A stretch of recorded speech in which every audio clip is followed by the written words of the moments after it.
समझ रहे थे कि एक दिन की छुट्टी है, लेकिन वहाँ पर पता चला कि पूरे एक हफ्ते के लिए अदालत जो है, अदालत के मुअज़्ज़ज़ जज जो हैं वो छुट्टी पर हैं। देखिए, बात ये है कि तोशाखाना केस के अंदर हंगामी बुनियादों के ऊपर कार्रवाई की गई। हर रोज़ उस केस की समाअत फिक्स कर दी जाती थी। छुट्टियों के अंदर भी अदालत लगाई गई। जुम्मे के बाद भी जब छुट्टी हो जाती थी उसके बाद भी अदालत लगाई गई। और ये डिले एक टैक्टिस की जा रही है।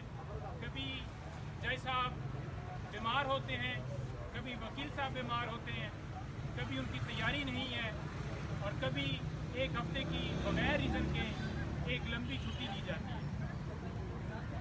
खान साहब को फेयर ट्रायल जो है वो नहीं दिया जा रहा।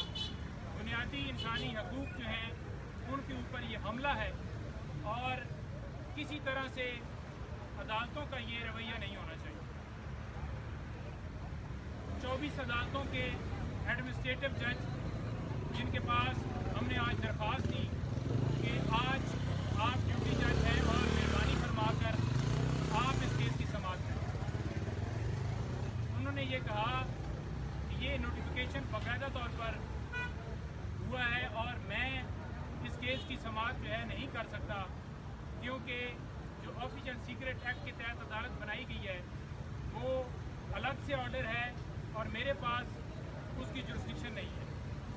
हमने बारहा इस्तदा की कि जब एंटी टेररिज्म कोर्ट के जज को ये इख्तियार दिया जाता है कि आप एज ATC जज, अब ऑफिशियल सीक्रेट एक्ट के तहत ये अदालत बनाई जाती है और आप इसके ऊपर समाअत करें, तो लिहाजा आपसे गुजारिश है कि आप एज एडमिनिस्ट्रेटिव जज इसकी समाअत करें, एज ए ड्यूटी जज इसकी समाअत करें, लेकिन हमारी इस्तदाद जो है मंजूर नहीं की है, और हमारी इस्तदाद जो है वो मंजूर नहीं ना करने की वजह से हमने वो दरख्वास्त जो है वापस ली है।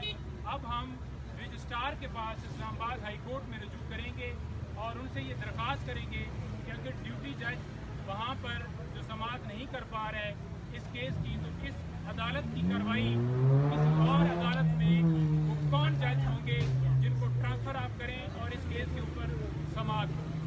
इंशाअल्लाह हमें उम्मीद है कि हमें इसके ऊपर इंसाफ मिलेगा। इमरान खान साहब को जो इंसाफ है वो देने से महरूम किया जा रहा है और इसकी हम मज़म्मत करते हैं। देखिए